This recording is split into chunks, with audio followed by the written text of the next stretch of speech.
অবশ্যই।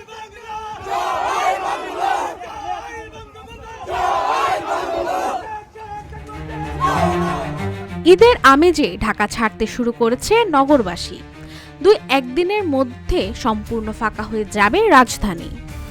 এবারের ঈদের ছুটিও ১১ দিন, ফলে দেশে নাশকতার আশঙ্কা প্রকাশ করছেন অনেকেই। ভারতের কলকাতা ও পশ্চিমবঙ্গে পলাতক আওয়ামী লীগের নেতারা গত কয়েকদিন ধরে দফায় দফায় করছেন বৈঠক। তাদের মূল টার্গেট বাংলাদেশের বর্তমান সরকার ও সেনাবাহিনীকে প্রশ্নবিদ্ধ করা এবং ঈদে ফাঁকা ঢাকার রাজপথ দখল করে নাশকতা সৃষ্টি করা। সূত্রমতে গেল রোববার কলকাতার রাজার হাট নিউ টাউন প্লাজায় একটি ইফতার পার্টির আয়োজন করা হয়, যেখানে শতাধিক নেতাকর্মী সহ উপস্থিত ছিলেন সাবেক স্বরাষ্ট্রমন্ত্রী আসাদুজ্জামান খান কামাল, শেখ রেহানার ছেলে রেদওয়ান মুজিব সিদ্দিক ববি, বাহাউদ্দিন নাসিম, গাজীপুরের সাবেক মেয়র জাহাঙ্গীর আলম। ইফতার শেষে তারা একটি গোপন বৈঠকও করেন।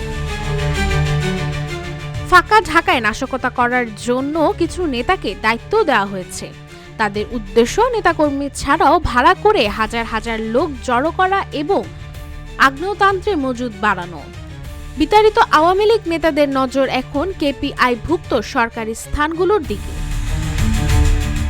আওয়ামী লীগের গুজব সেল সিআরআই ঢাকায় টাকা বিলি করছে।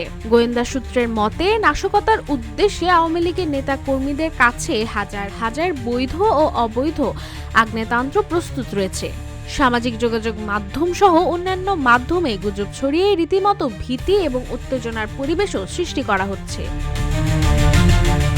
স্বৈরাচার শেখ হাসিনা ভারতে পালিয়ে গেলেও সেখান থেকে টেলিফোন ও সামাজিক যোগাযোগ মাধ্যম ব্যবহার করে আওয়ামী লীগের নেতা কর্মীদের নানা নির্দেশনা দিচ্ছেন।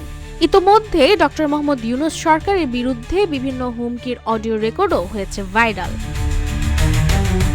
এর আগে ফাঁস হওয়া একটি হোয়াটসঅ্যাপ কনভারসেশনে আওয়ামী লীগ নেতা গাজীপুর সিটি কর্পোরেশনের সাবেক মেয়র জাহাঙ্গীর আলমকে বলতে শোনা যায়, ঢাকায় দিনের বেলা আওয়ামী লীগের লোকজন থাকতে পারবে না, কিন্তু রাতের বেলা মানুষকে শান্তিতে থাকতে দেওয়া হবে না।